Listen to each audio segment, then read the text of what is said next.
Buenos días, soy Alonso Aguayo, con ustedes con Fe y Pensamiento Crítico, leyendo el libro de Génesis.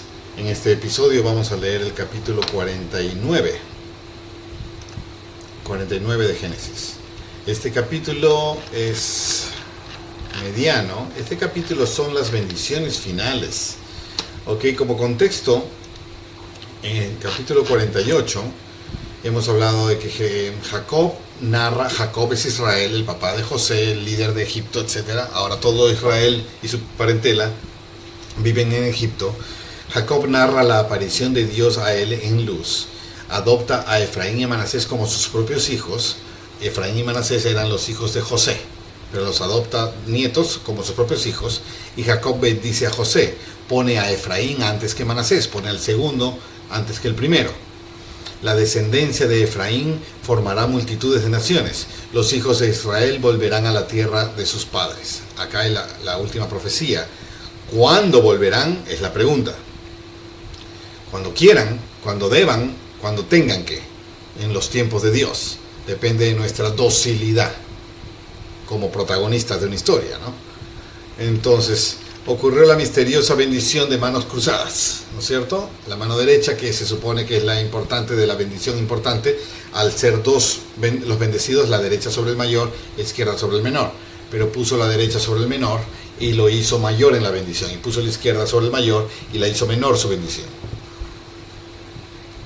Y de lo cual suponemos los caracteres de estos Manasés y Efraín, mayor, menor, pero ahora en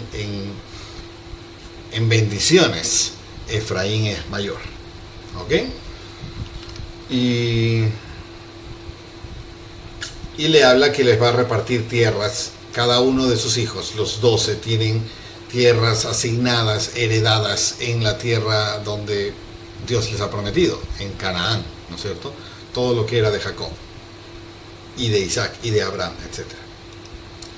Entonces así entramos, ya está muy viejo Jacob, y llamó Jacob, entramos al 49. Y llamó Jacob a sus hijos y dijo: reuníos y os declararé lo que os ha de acontecer en los postreros días. Eso no es necesariamente la bendición, es una profecía final. Voy a declararles lo que les va a pasar en los postreros días. Postreros es más adelante, en el futuro, puede ser hasta los últimos días, dependiendo del significado. Postreros días acá lo menciona como los últimos días. Bueno, puede ser, lo postrero es lo último.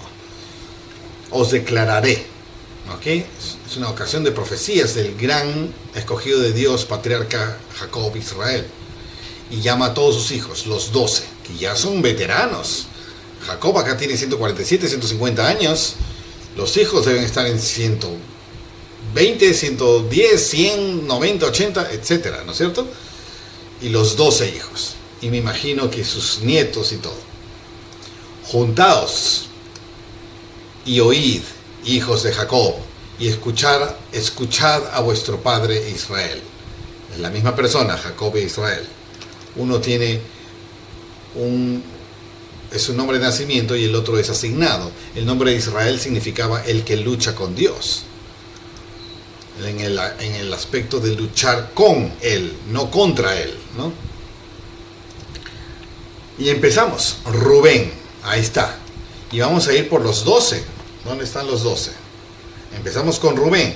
Después Simeón, Leví, Judá, Isaacar, Zabulón. No, perdón. Rubén, Simeón, Leví, Judá, 4. El 5 es Dan, 6 de Neftalí, el 7 Gad, el 8 Aser, el 9 Isaacar, el 10 Zabulón, el 11 sería José, pero por medio de Efraín y Manasés, que ahora los ha adoptado, en las bendiciones, y el 12 a Benjamín. Ahora, decíamos que a Rubén no se le había dado bendición. Esto que vamos a leer no es la bendición, ya los bendijo, teóricamente, pero es la profecía. ¿Qué va a hacer de ustedes? ¿Ok? Y sabemos que las escrituras suelen ser telegramas, así que interpretar y entender el significado de lo que dice va a ser frecuentemente muy complicado. Y empieza con Rubén. Rubén, tú eres mi primogénito. tú eres mi fortaleza, tú eres el principio de mi vigor, mi primer hijo. Cuánta ilusión, ¿no es cierto? Sí, fue con la esposa asignada en secreto, Lea, mi esposa escogida por amor.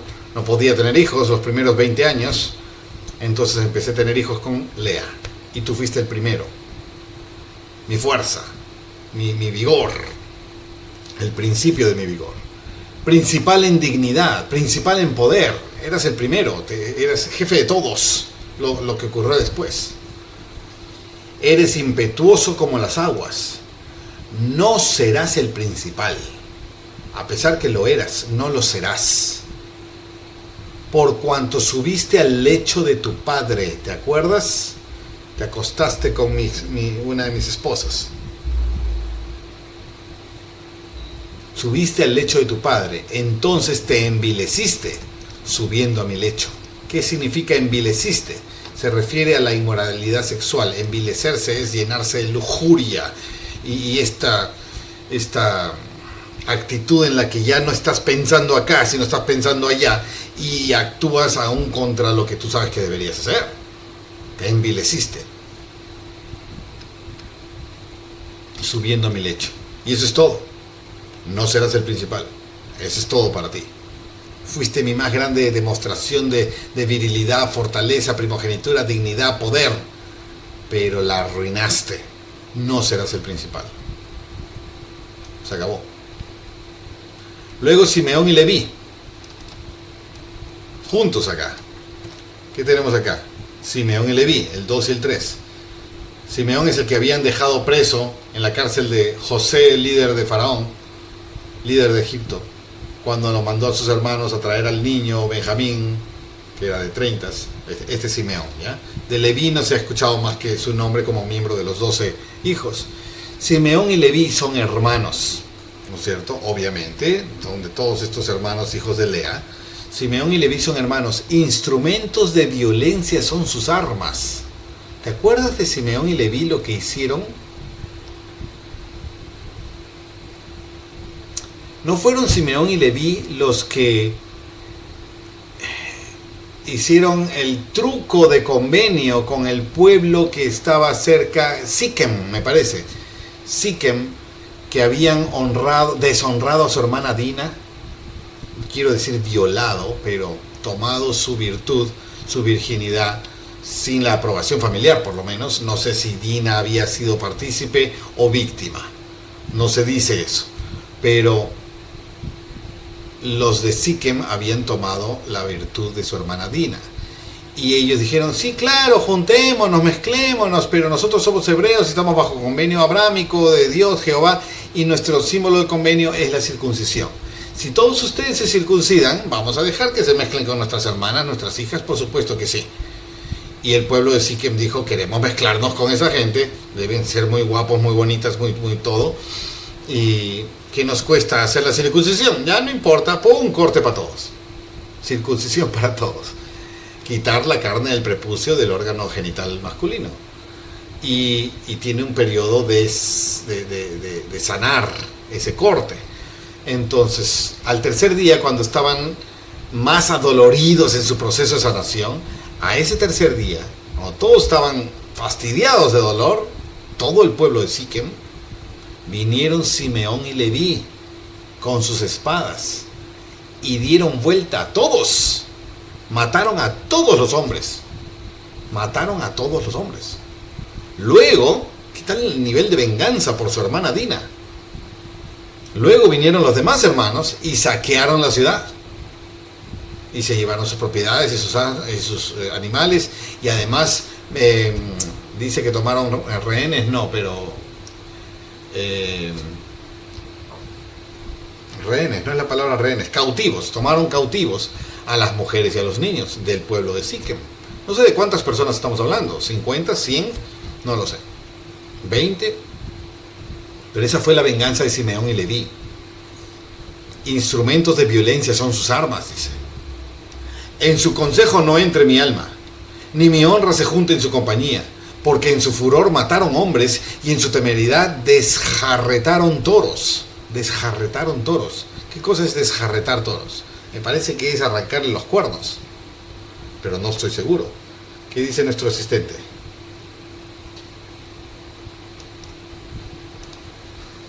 ¿Qué significa desjarretar toros?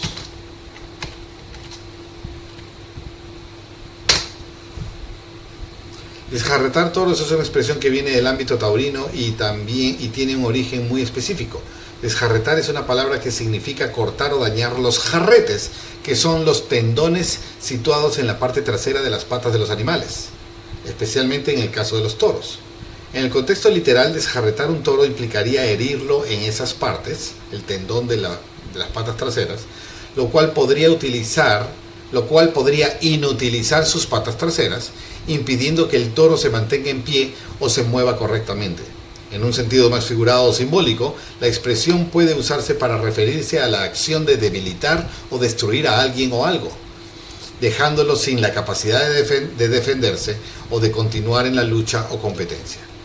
Sin embargo, es importante notar que en la práctica actual este tipo de acciones serían consideradas crueles e inaceptables y son rechazadas por las normativas de protección de animales, etc. Muy bien, desjarretar es cortar el tendón de los pies, de las piernas traseras, para que no puedan andar, moverse ni defenderse. ¿Ok? A eso se refiere, porque en su furor mataron hombres y en su temeridad desjarretaron toros. ¿Se refiere a los toros específicamente o a los hombres que dejaron heridos e incapaces de defenderse? Eran unos salvajes, Simeón y Leví, y le dice: en su consejo no entre mi alma, o sea, lo que ellos digan yo no quiero escuchar, ni mi honra se junte en su compañía. Estos son temerarios, son terribles, son mis hijos. Maldito su furor, que fue fiero, y su ira, que fue dura. Yo los apartaré en Jacob y los esparciré en Israel. ¿Qué clase de diferencia es esa? Jacob e Israel son la misma persona, pero Israel significa el que lucha con Dios. Yo los apartaré, quiere decir fuera de mi presencia, en lo que a Jacob se refiere. Y los esparciré, o sea, desmembrarlos y van a ir por cualquier parte, supongo, en lo que a la lucha con Dios se refiere. Hay una palabra clave aquí en esparciré. Se habla mucho del esparcimiento de las tribus perdidas de Israel. 10 de estas 12 tribus se pierde el rastro. Las escrituras no vuelven a mencionarlo. Todavía vamos a escucharlos mencionar por varios capítulos y varios libros más: Éxodo, Levítico, Número, Deuteronomio. Pero después de eso, ¡puf!, se pierde el rastro. ¿Qué fue de la tribu de Simeón y Leví? O de Simeón o de Leví o de Rubén. ¿O qué fue de la tribu de, no sé, los demás que vienen? Zabulón, Isaacar, Dan, Set, Gad, Aser, Neftalí, en fin. ¿Qué fue de todos ellos? No se vuelve a saber nada. Entonces se refiere a un esparcimiento del pueblo de Israel, de las tribus de Israel. ¿Okay? Y acá está diciendo: y ustedes, maldito tu furor, Simeón y Leví, os esparciré en Israel, o sea, en la lucha con Dios. El único que distingo de Israel como Jacob. Supongo que no podremos nunca entender específicamente exacto qué quiso decir y en qué se desarrolló todo esto. Pero iremos viendo cómo se torna la historia conforme pasan las generaciones. Judá, este es importante, ¿no es cierto? ¿Dónde estamos? Ya habló de Simeón, Rubén, Simeón y Leví. Ahora estamos en Judá. Judá, te alabarán tus hermanos. A pesar que hemos visto que Judá fue el ambicioso, el que negoció riqueza para vender a su hermano menor, Judá también fue el que debe haberla pasado muy mal y le juró a su padre Jacob que te voy a devolver a Benjamín porque el faraón o el líder de Egipto nos está pidiendo que lo llevemos, y por sobre mi vida te prometo que lo traeré de vuelta. Y cuando José, todavía no sabían que era José, les dice: me quedo con el ladrón Benjamín, porque le había metido la copa en sus equipaje, y Judá le rogó y le ofreció su propia vida a cambio de Benjamín. No sea que se entristezca mi padre otra vez por perder a su otro hijo favorito. y entregó su vida. ¿Ok? Judá. Vemos sus tendencias, pero se ha merecido acá una bendición potente. Judá, te alabarán tus hermanos. Tu mano estará en la cerviz de tus enemigos. La cerviz es esta parte de acá, la parte del cuello de atrás, lo que sostiene o con lo que me dominan o lo que yo endurezco para mantenerme erguido. La cerviz. Tu mano estarás en la cerviz de tus enemigos. Quiere decir que los tendrás sometidos. Te alabarán tus hermanos, someterás a tus enemigos. Los hijos de tu padre se inclinarán ante ti. Los hijos de tu padre, yo, Jacob, Israel, o sea, tus hermanos, se van a inclinar ante ti. Eso es tremenda profecía. Cachorro de león es Judá. Esta frase, cachorro de león, siempre se usa como alguien poderoso para destruir y despreocupado de peligros, porque lo domino todo. ¿Ok? Cachorro de león es Judá. De la presa subiste, hijo mío. De la presa subiste. Ese habla de su arrepentimiento por el daño que hizo. De la presa subiste, hijo mío. Se encorvó, se echó como león, así como león viejo. ¿Quién lo despertará? De la presa subiste. Ok, no lo veo como arrepentimiento del daño que hizo. Está describiendo al cachorro de león.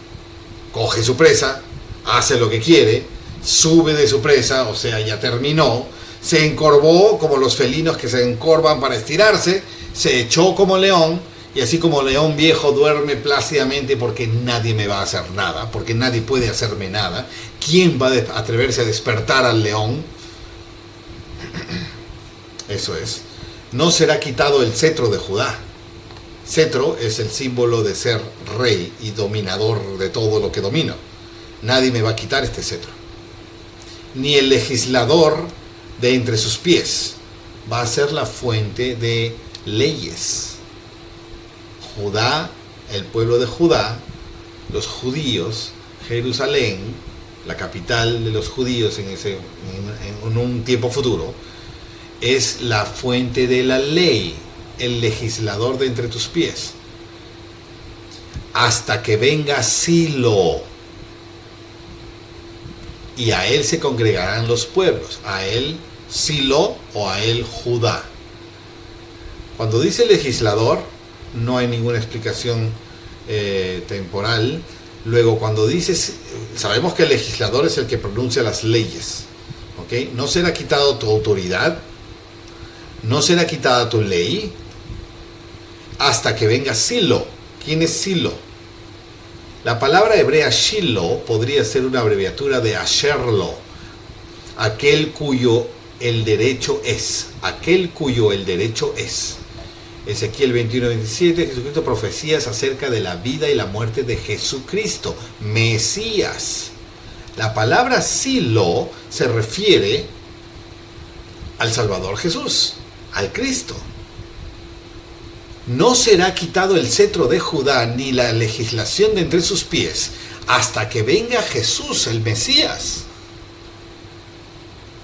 Y a él, a Jesús el Mesías, se congregarán los pueblos, o a él, Judá, se congregarán los pueblos. Pienso que las dos se aplican. No es trascendental saber a cuál es más que el otro, pero está estableciendo que por la línea de Judá va a venir el mismísimo Salvador del mundo, Salvador espiritual y eventualmente físico también, del mundo, el expiador de los pecados. Y a él se congregarán los pueblos. Muy bien. Atando la vid a su pollino, atando a la vid su pollino y a la cepa el hijo de su asna, lavó en el vino su vestido y en la sangre de uvas su manto. Esto es poema puro. Poema puro. Y con un significado que podríamos darle 100 vueltas seguramente. Atando a la vid su pollino. ¿A qué se refiere? Se congregarán a él los pueblos, atando a la vid su pollino. La vid es usualmente, se refiere al árbol de las uvas, ¿no es cierto? Esa es la vid. Pero cuando usamos en las Escrituras muchas veces el ejemplo de la vid como fuente de vino, es el líquido sustento de sabiduría, de gozo, de fuente. Además, se usa también como la sangre, representación de la sangre expiatoria, que un día un Mesías vendrá a expiar nuestros pecados por su inocencia. Acá yo veo una poética analogía respecto a la expiación de Jesucristo que va a ocurrir dentro de 3000 años, creo. 2000, 3000 años después de esto. Tal vez 2000, no sé. Atando a la vid su pollino. El pollino es un asno, un burro chiquito. Y a la cepa, el hijo de su asna. La cepa es la rama, el arbusto, el tronquito. De qué planta dependerá. Si hablamos de la vid, será de la vid. Yo soy la vid verdadera y mi padre es el labrador. Todo pámpano en mí no lleva fruto, que en mí no lleva fruto lo quitará. Otra vez, comparaciones con la vid, respecto a la palabra de Dios, respecto a la fuente de vida, respecto a la simbología del convenio y de la expiación de Jesucristo, la vid y el vino usualmente. ¿Ok? Entonces, el pollino amarrado a esa fuente, el hijo de su asna amarrado a palabras menores de esa fuente, la cepa. Luego, lavó en el vino su vestido. ¿Quién lava en vino? Nadie lava en vino porque te deja rojo todo, ¿no es cierto? Lavó en el vino su vestido y en la sangre de uvas su manto. ¿Okay? Ahí está otra vez la representación del vino, fruto de la uva, como la sangre. Y cómo lavo en la sangre mi manto, o cómo lavo en el vino, sangre, vid, mi vestido, siendo mis vestidos la representación de mi ser. En alguna parte de Isaías dice, y vuestros vestidos rojos como la grana serán emblanquecidos como la nieve, por medio de la sangre del Mesías expiador que viene. Entonces, aquí está hablando de la expiación de Silo, del Mesías, por medio del linaje de Judá, con palabras poéticas tremendamente simbólicas, tan de esa época que en esta época nos cuesta entender. Y seguramente hay 10 otras interpretaciones y explicaciones más profundas, incluso que lo que yo puedo delucidar ahora. Pero estoy entendiendo claro de que la expiación viene por linaje de Judá, de los judíos. ¿Okay? Y la expiación es un mecanismo que salva nuestras almas. Y para entender el proceso de todo este mecanismo de inicio, viene desde la caída de Adán en Génesis 1, ¿te acuerdas? Desde la caída de Adán hasta la venida de Jesucristo para la expiación del pecado natural, el pecado original y la tendencia humana que nos separa de Dios para siempre jamás, a menos que haya un pago de nuestras deudas que nosotros no podemos pagar por nosotros mismos. Y entonces Él abre la puerta a la posibilidad de entrar otra vez en el reino de Dios tan solo con la condición de nuestro arrepentimiento a aquel que ya pagó nuestros pecados. Pero si no nos arrepentimos, pagando ese único precio que Él nos considera necesario, entonces seremos exigidos el precio de todos nuestros pecados, el cual requiere eternidad en sufrimientos y todo lo que se dice por ahí. Ya llegaremos a eso. Entonces la expiación es el mecanismo que nos permite volver a la presencia de Dios a pesar de nuestros pecados, no en nuestros pecados, sino a pesar de ellos, por medio de un arrepentimiento ante la cara de aquel que ya pagó mi deuda. Yo debo 1000, no puedo pagar 1000. Viene alguien y la paga y me dice, te voy a dejar pasar solo si me pagas, no sé, 10. Ya no 1000, 10.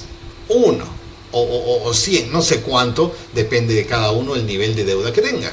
Pero no es ni la sombra, la deuda que nos cobra Jesús no es ni la sombra de la deuda que realmente tenemos que pagar, que Él ya pagó.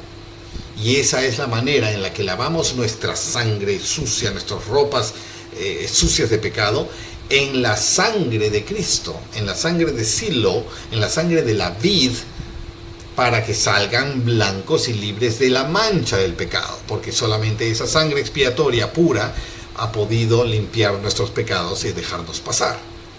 En fin, la doctrina de la expiación nos puede tener incontables horas debatiendo, no, explicando, simbolizando y citando. Y acá está en 4 líneas poéticas la evidencia de la expiación por medio del Mesías que viene del linaje de Judá. Y sigue hablando de Judá: sus ojos son más oscuros que el vino y sus dientes más blancos que la leche. ¿Ok? Hay mucha importancia en la historia del pueblo de Judá en toda la Biblia. ¿Ok? Y vamos a perder de vista casi completamente a las demás tribus. A 10 completamente. Y a una apenas vamos a saber alguna cosilla. ¿Ok? Pero la de Judá.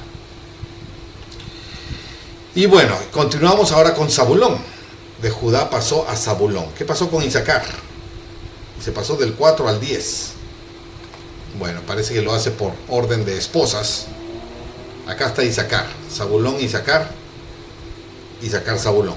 Bueno, Zabulón le dice: en puertos de mar habitará, y será para puerto de naves, y su frontera hasta Sidón. Y se acabó. Esto no es una bendición, es una predicción. Zabulón era un hombre de mar, aparentemente, y su generación se tornó en capitanes de barcos y en pescadores y en puertos y en vida marítima. Interesante. Tal vez son los primeros que han viajado grandes distancias en el mar en aquellas épocas en las que no se conocía el mundo completo. Los de Zabulón. Interesante. Que hay acá, Josué menciona algo de Zabulón. Ya veremos en su momento. Isaacar, asno fuerte, echado entre 2 alforjas. Asno, no sé si es una elogio o un insulto. ¿Okay? Hoy en día lo tomamos como algo tonto y terco, ¿no es cierto? Pero no sé si aquí es en el mismo contexto. Pero Isaacar, asno fuerte, echado entre 2 alforjas. Normalmente las alforjas van en el lomo del asno. Entonces está cargado, pero está echado entre 2 alforjas.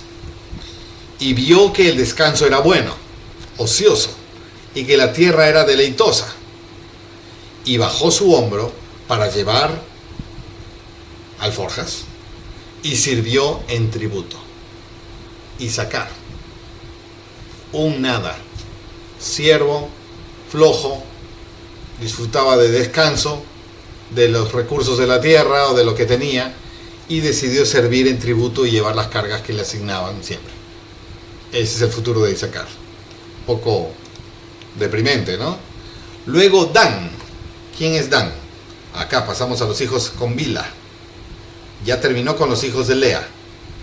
Ahora entra a Dan y Neftalí, supongo. Dan y Neftalí viene después. Dan, luego Gad y Aser. Gad y Aser son los de Silpa. Hace a Dan, hace a Gad y Aser y hace a Neftalí. No sé si alguna razón de ese orden o simplemente estaban parados frente a él en ese orden y a quien venía le decía lo que le decía. Dan juzgará a su pueblo. Perdón. Dan juzgará a su pueblo como una de las tribus de Israel. Ok. La tribu de Dan no pierde importancia. Ok. Juzgará a su pueblo, el pueblo de Dan, supongo yo, como una de las tribus de Israel. Será Dan serpiente junto al camino, víbora junto a la senda, que muerde los talones de los caballos y hace caer hacia atrás al jinete. Tu salvación he esperado, oh Jehová. ¿Qué quiere decir todo esto? ¿Qué podemos hacer para entenderlo? Dan será serpiente junto al camino, víbora junto a la senda. ¿Qué hace una serpiente junto al camino? Ataca a los viajeros. Muerde los talones de los caballos y hace caer hacia atrás al jinete. Tal vez será astuto, arpía, no necesariamente malo, pero vencedor por astucias y argucias. Tu salvación he esperado, oh Jehová. ¿Qué quiere decir esto? Por tanto, no luches contra Sión y contra el pueblo del convenio del Señor, lamerán el polvo de sus pies y el pueblo del Señor no será avergonzado. Ok. Entonces, ¿será un buen juez? ¿Será un astuto captador de los malos o de los enemigos? Porque acá lo compara con serpiente y víbora, que muerde los caballos, que son las herramientas de viaje y guerra de los enemigos, y hace caer hacia atrás al jinete y lo tiene vulnerable. Dan juzgará a su pueblo como una de las tribus de Israel. Tu salvación he esperado, oh Jehová. Parece un futuro bueno, pero astuto y lleno de problemas. Y astuto manejador de sus problemas. No sé qué más entender de esto. No sé qué más entender. O es malo. Supongo que cuando entremos a Éxodo, Levítico, Números, Deuteronomio, vamos a ver el desempeño de cada una de estas tribus y cómo chocan unas con otras. Y vamos a ver si Dan era realmente bueno en ser serpiente junto al camino, víbora junto a la senda, o era malo. No lo sé ahora con estas poéticas palabras extrañas.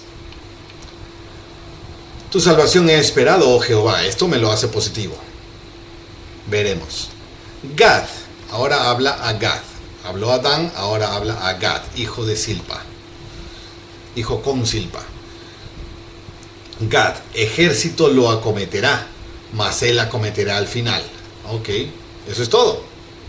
Gad y su pueblo son grandes luchadores y tendrán grandes enemigos, pero al final ellos ganarán, los de Gad. El pan de Aser será sustancioso. Aser es el otro hermano de Gad, hijo de con Silpa. El pan de Aser será sustancioso y él dará deleites de rey. Eso es todo. Está hablándoles el futuro. No está asignándoles una bendición, sino está diciendo qué va a pasar con ellos.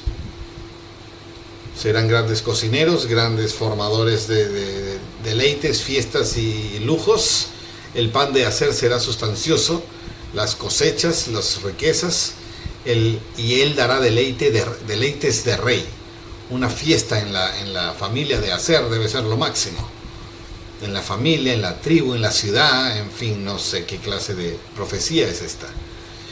Pasamos a Neftalí, el otro hermano de Dan, hijos con Bila. Neftalí,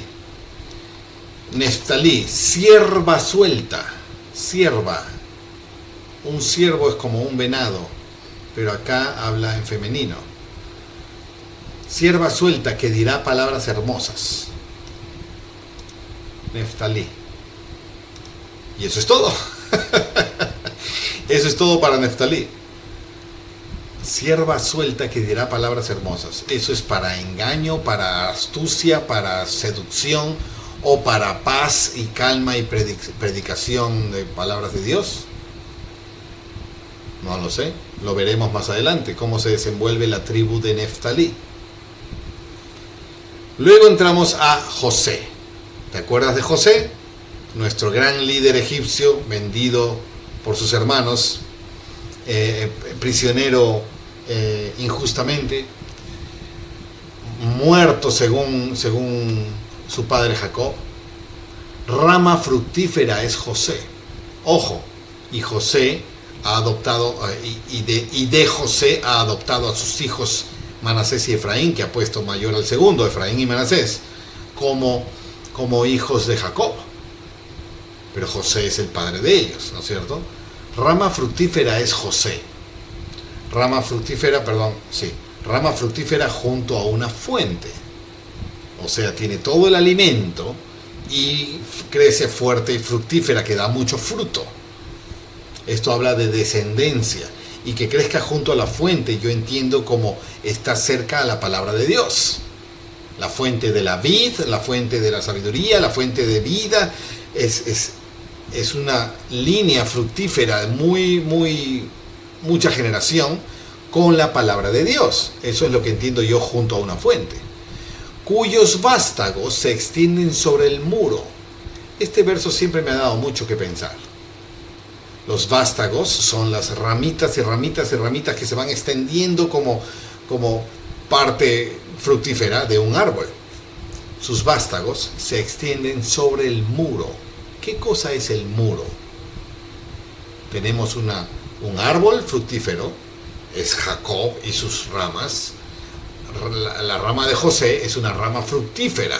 Estamos junto a la fuente, rama fructífera junto a la fuente. Esa rama es saca más provecho de la fuente y cruza el muro. Se extiende esa rama tanto que sus puntas, sus vástagos, se extienden sobre el muro. ¿Qué muro se refiere? El único muro que puedo pensar es una limitación de expansión que tenían en aquella época. ¿Cuál es la gran limitación de expansión que tenían en aquella época? Y se ha tenido por miles de años. Lo incruzable, lo incruzable, sí.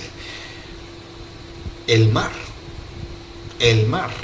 Ese ha sido siempre el gran muro. Nadie puede cruzarlo. Y si alguien lo cruza, jamás vuelve. Por lo que asumimos que hay abismos, hay monstruos, hay el fin del mundo, o quién sabe qué. Es el gran muro. Pero los vástagos de esta rama fructífera se extienden por encima del muro. O sea, sí cruzan al otro lado del muro.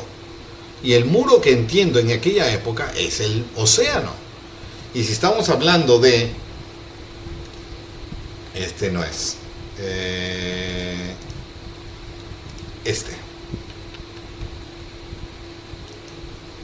Todavía las bendiciones están siendo dadas por acá, pero dice que todos van a regresar. Todos tienen herencia repartida en todas estas zonas según las tribus, ¿no es cierto? Ahora, el muro. ¿Cuál es el muro? El muro es este mar. El muro es este mar de acá. O este mar de acá. ¿Cuál mar es este? Es el mar, el Golfo de Suez, el mar conocido como el mar, ¿qué mar? Este es el Golfo Árabe, bueno, me estoy distrayendo. Sea este mar, o sea este mar que ahora lo conocemos como el Mediterráneo, conecta con este estrecho que abre a este mar infinito, el Atlántico, ¿no es cierto? Infinito, nadie lo podía cruzar. Esto era toda la tierra, esto de acá era toda la tierra conocida. ¿Y cuántos extremos no habrán sido conocidos aún y seguían explorándose?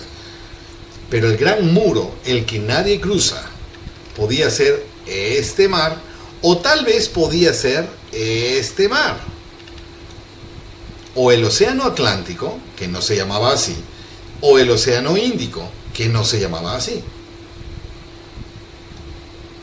Infinitos extensiones de agua que son un muro infranqueable. Y si alguno se fue y construyó algo en lo que pueda navegar y logró algo más allá, nunca volvió para saberlo. Y no lo sabemos, por lo que podemos asumir que murió, por lo que podemos asumir que historias fantásticas, que hay un abismo al final, porque la tierra es plana, supongo, ¿no? Porque eso es lo único que ven mis ojos. Entonces habrá un abismo final y ahí se caen todos. Al Hades, al infierno, en fin, lo que sea. O hay monstruos, y monstruos habrían, si podemos hablar de ballenas y animales gigantes en el mar, que simplemente golpeaban una de estas embarcaciones de aquella época y se hundían. ¿Y cuánta gente desaparecía en el mar? El gran muro. Entonces yo entiendo el gran muro como el mar. El mar en serio. No este marcito de acá, porque Egipto tenía naves.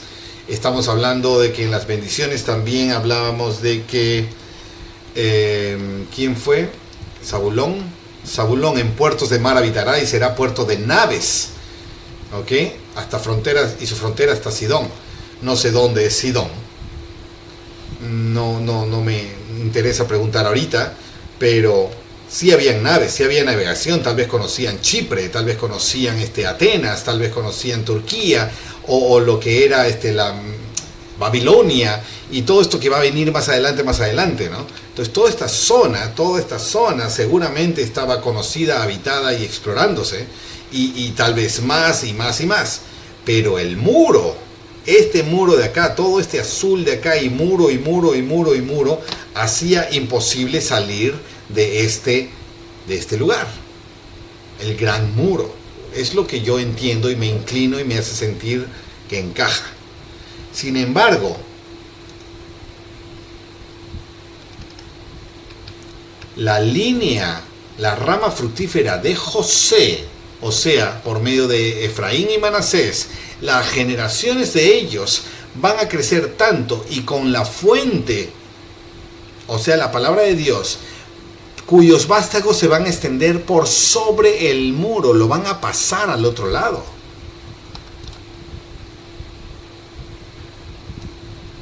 Para mí esta es una evidencia de, y no quiero entrar demasiado históricamente en ello, pero es una evidencia de que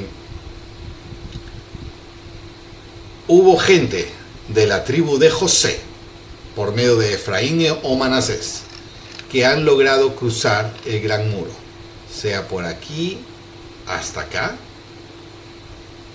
o tal vez sea por aquí, desde esta zona donde vivían, por aquí hasta aquí. No sé si esto era parte del gran muro o ya era tierra conocida, o de alguna manera de aquí hasta el gran muro, hasta aquí.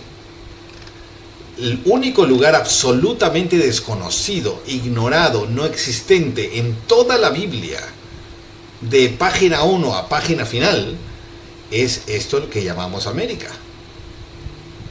Es el único lugar jamás pensado siquiera. Sin embargo, dice acá que los vástagos de la rama fructífera de José cruzarán el muro. Alguna vez alguien interpretó como el muro, como el polo norte o el polo sur. ¿Okay? Que esto es una desproporción deformada de una esfera así, ¿no es cierto? Okay. Entonces, unos dicen que se fueron las tribus perdidas al polo norte, otros que bajo tierra, otros que en las islas del mar, otros sostienen que los vástagos de la rama fructífera de José cruzaron hasta las Groenlandias y los hielos de Canadá y esto, y que poco a poco fueron bajando a las Américas. Otros que fueron cruzando el gran muro de los desiertos de hoy conocida Siberia, y en alguna congelación magnífica en el estrecho de Bering entre Rusia y Alaska pudieron cruzar y empezaron a habitar. ¿Okay? No sé cuál es el gran muro, no lo sé, pero definitivamente a lugares desconocidos por toda esta gente. Cruzaron el muro, algo que nadie puede cruzar. Muy bien, esa es la rama de José. Y le causaron amargura, y le asaetearon, y le aborrecieron los arqueros. Asaetearon, ¿qué significa esto? La palabra saeta es flecha.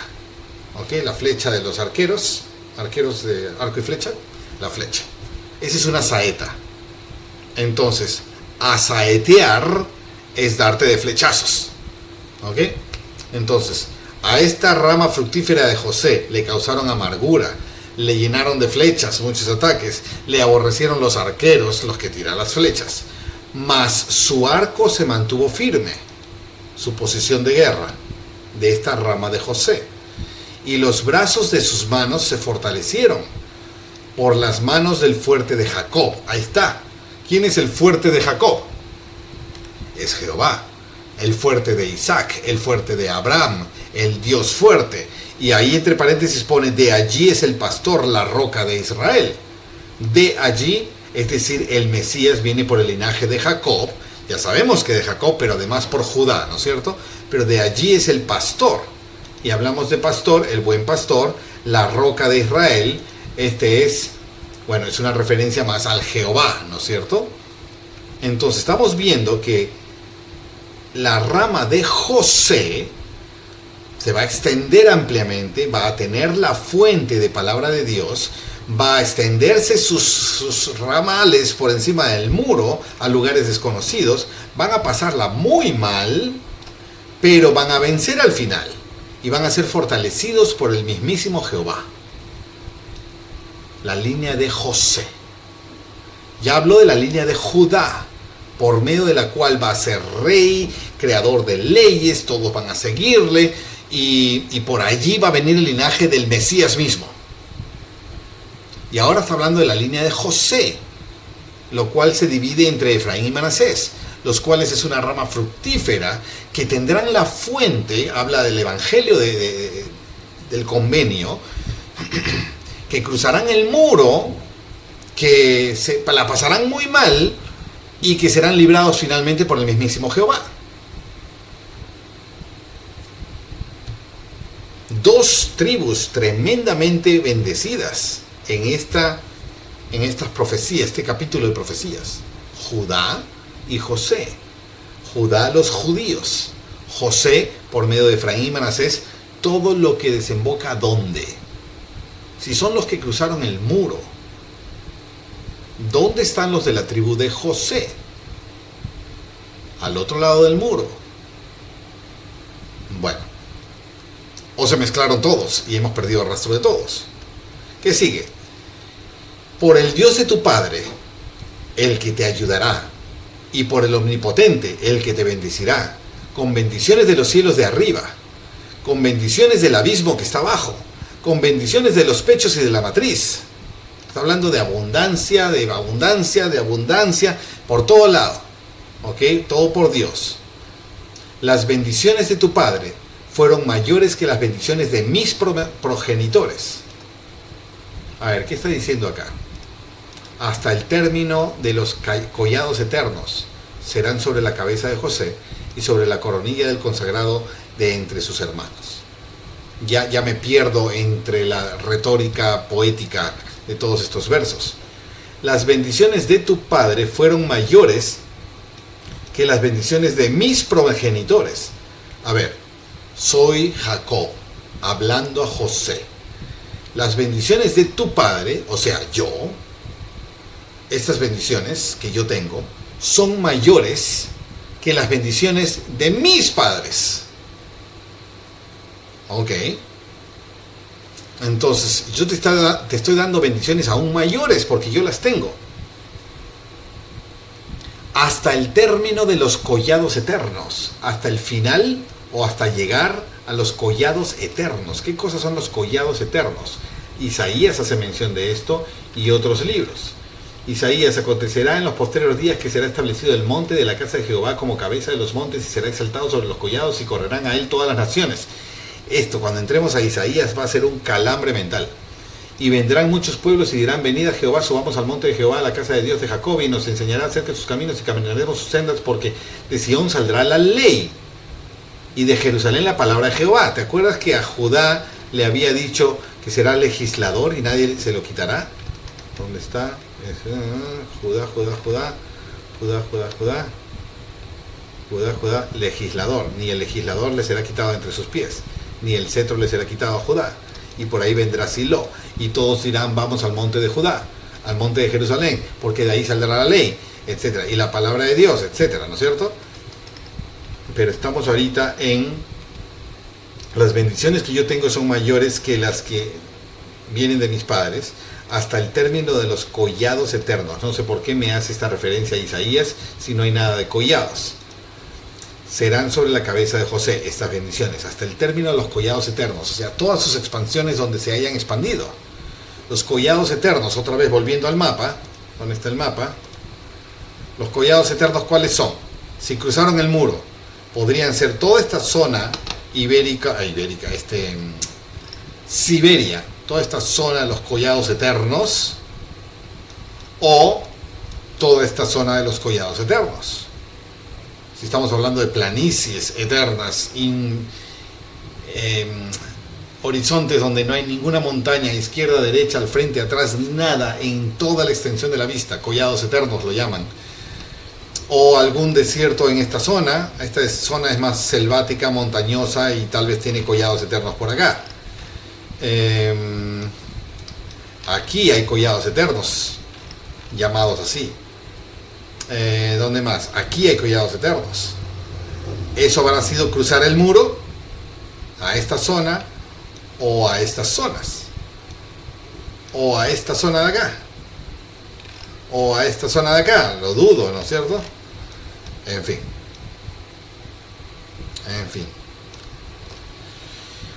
Hasta el final de los collados eternos. Son referencias literario-poéticas y los asumo como tal, tratando de entender un poco el esquema de lo referido, ¿no? Será todo eso, esas bendiciones sobre la cabeza de José y sobre la coronilla del consagrado de entre sus hermanos, que es otra vez lo mismo. Sobre la cabeza, sobre la coronilla de José, el consagrado de entre sus hermanos. Es una bis, ¿no? Es una repetición poética. Y acabó con José. Veo dos grandes bendiciones acá, las de Judá y las de José, grandes y potentes. Y Benjamín, ya, ¿dónde está nuestra pizarra? Ya Gad, Aser, Bilha, Neftalí, ya llegó a José y ahora Benjamín. Por José a estos dos. En otra ocasión veremos las bendiciones específicas de Efraín y Manasés. Pero ahora entramos ya al último, Benjamín. Benjamín es lobo rapaz. A la mañana comerá la presa y a la tarde repartirá los despojos. Eso es todo. Muy sencillito, muy simple. Sin embargo, lo pinta de líder. Nadie se mete con Benjamín. Benjamín y su linaje y su tribu van y cogen la presa, lo que quieran coger. Y luego, si les sobra, reparte despojos.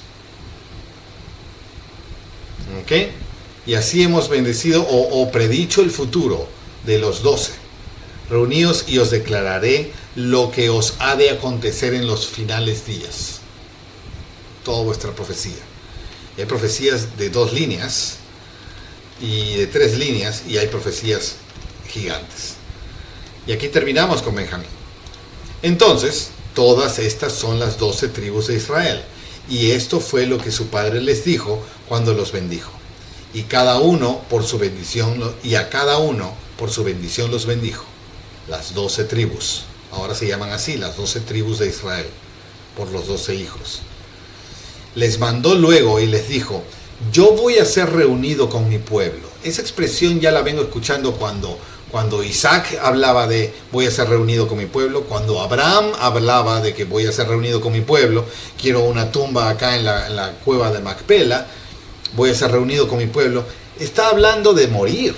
Esta expresión es muy interesante porque habla de un conocimiento tácito que nadie habla, y es la vida después de la muerte. Voy a ser reunido con mi pueblo. No todos están aquí en el cementerio, voy a reunirme con estos cadáveres que están acá, aunque ya se han desintegrado en polvo. Voy a reunirme con mi pueblo, todos mis antepasados, toda mi ascendencia, linaje de donde vengo. Voy a reunirme con mi pueblo.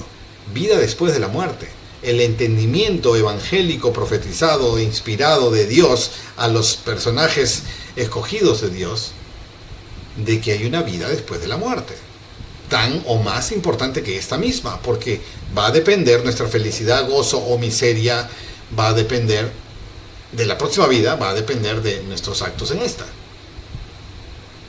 Voy a ser reunido con mi pueblo, dice. Sepultadme con mis padres en la cueva que está en el campo de Efrón el Eteo, en la cueva que está en el campo de Macpela, acá está, que está delante de Mamre en la tierra de Canaán, la cual compró Abraham, mi abuelo, con el mismo campo de Efrón el Eteo para heredad de sepultura. Allí sepultaron a Abraham y a Sara, su esposa, y allí sepultaron a Isaac y a Rebeca, que son mi padre y mi madre, su esposa. Allí también sepulté yo a Lea. ¿Te acuerdas de Lea?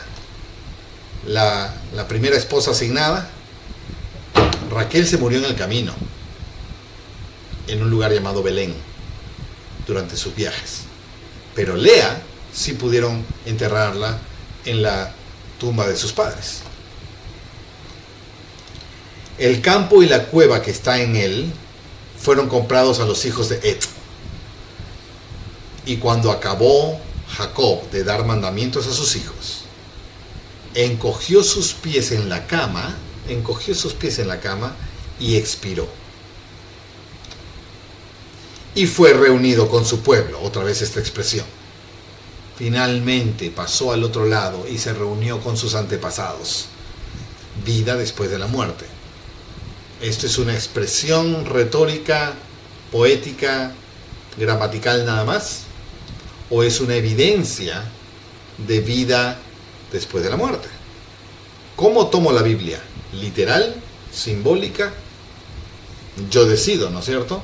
Porque lo que yo decida va a afectar sobre mis decisiones de cómo actuar. Muy bien. Ese fue el capítulo 49 y estamos a un capítulo de terminar todo el libro de Génesis. Un libro que nos ha cubierto cerca de 2000 años de historia. Desde Adán hasta este momento me parece que ya han pasado cerca de 2000 años. Sí, más o menos, ¿no? Si alguien sabe más al detalle la cronología de los eventos y el orden de los eventos históricos con puntos específicos, podemos buscarlo, abunda el internet de ello. Pero si alguien quiere comentar al respecto, sería muy educativo. Y murió Jacob. Se acabó esta historia de Jacob. Ahora entramos, ¿quién es el más ahorita? Es José, que ya hemos visto toda su historia hasta este punto. Y de José se derrama Efraín y Manasés. Y entramos ahora ya no en la historia de uno, sino de estos 12, con sus pueblos, y todo lo que va a ocurrir con ellos durante muchos capítulos más. El próximo capítulo, cierre del Génesis, habla de la muerte de José, habla de la muerte de Jacob, la muerte de José también, y se acabó. José muere en Egipto y es embalsamado. Ahora el pueblo de Israel, tan creciente como está siendo, está en Egipto. Ya no hay José que los defienda, porque José era la cabeza de Egipto, debajo de Faraón. Ya no hay Jacob que los guíe. Ahora hay 12 guías y están creciendo. En esto nos deja el libro del próximo episodio. Lo leeremos en el próximo episodio. ¿Ok? Hoy hemos leído Génesis 49 y lo dejamos aquí. Nos vemos en el siguiente episodio.